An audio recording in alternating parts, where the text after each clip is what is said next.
अस्सलाम वालेकुम फ्रेंड्स, आज हम बात करने वाले हैं एमएस वर्ड में टेबल के बारे में।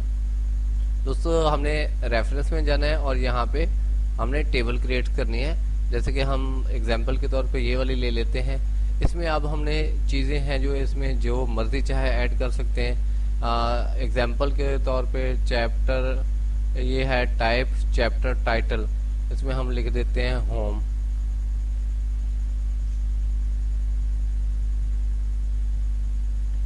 इसमें हम लिख देते हैं होम। होम है हमारे पास, और इसमें हमने होम में लिख देना है कि हमारे पास पहला क्या है, पावर प्ले, और दूसरा है हमारे पास पावर एंड। दोस्तों, आप अपनी मर्जी से इस पर लिख सकते हैं। यहाँ पे भी आप लेवल चूज कर सकते हैं, यहाँ पे भी, और यहाँ पे इसको भी एडिट कर सकते हैं कि हमारे पास क्या है। तो आप सब चीजें एडिट कर सकते हैं। Thank you for watching my video.